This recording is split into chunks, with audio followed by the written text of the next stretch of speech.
Et salut à tous, c'est Dr Peter et aujourd'hui on se retrouve pour une deuxième vidéo de review de réplique d'Onyx.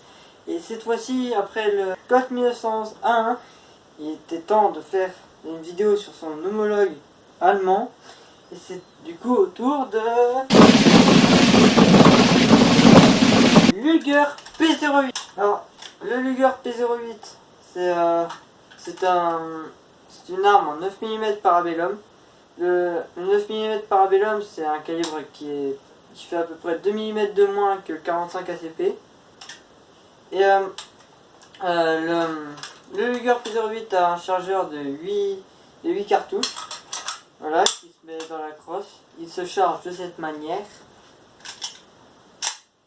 Quand on sait pas, c'est assez...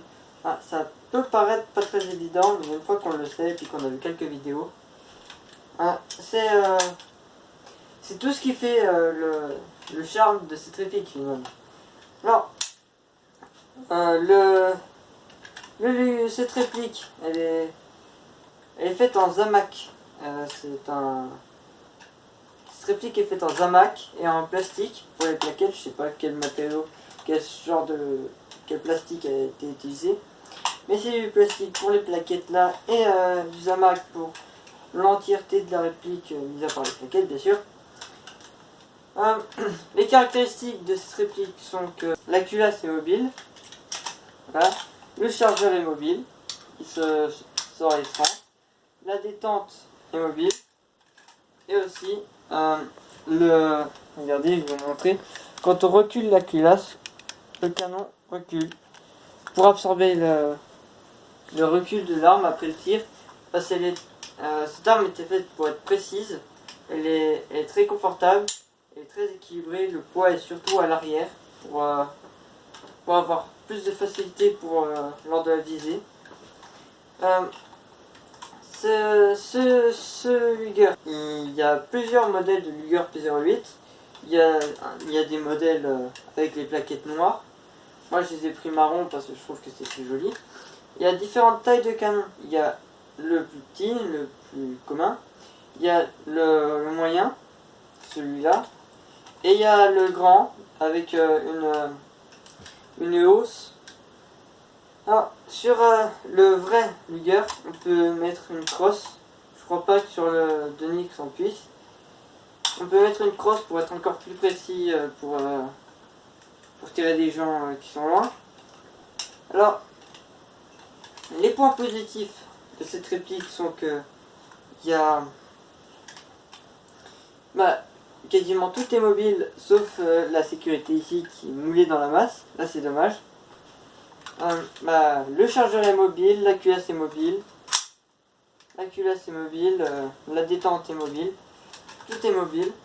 Et c'est ça qui est cool. Par contre, aussi elle est très jolie. Elle est sympa, elle est confortable, la prise en main est très très agréable. Mais passons aussi aux points négatifs. Les points négatifs sont que déjà la sécurité est moulée dans la masse, donc on ne peut pas la bouger. Ça aurait été sympa d'avoir quelques marquages, mis à part le Onyx Made in Spain ici, là, que vous pouvez voir juste au-dessus de la plaquette. À mon avis, ça doit être obligatoire pour toute exportation. Après, il faut savoir que Onyx, je pense, doit aussi être question de licence, ne fait presque aucun marquage sur ces répliques, mis à part sur le Mauser C96 1024 Pu, je vous mets une photo. Là on peut peut-être distinguer le Mauser sur le côté. Mais mis à part ça, on retrouve presque jamais de marquage. C'est ça qui est dommage. Il y a aussi un autre point fort de cette réplique, c'est le prix. Ça tourne autour des 100-110 euros. Et c'est un rapport qualité-prix très intéressant. C'est surtout de la collection.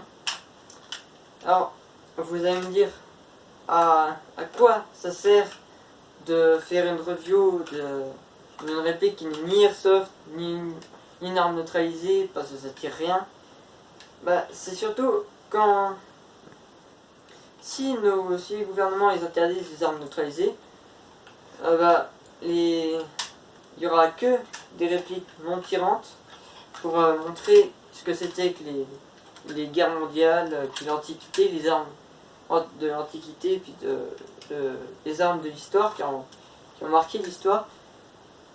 Aux prochaines générations, il y aura que ça. Et c'est cool que des marques comme Donix fassent des répliques non tirantes, parce qu'elles sont surtout destinées aux collectionneurs qui veulent agrandir leur collection d'armes sans vendre un rein, une couille ou un poumon pour en avoir.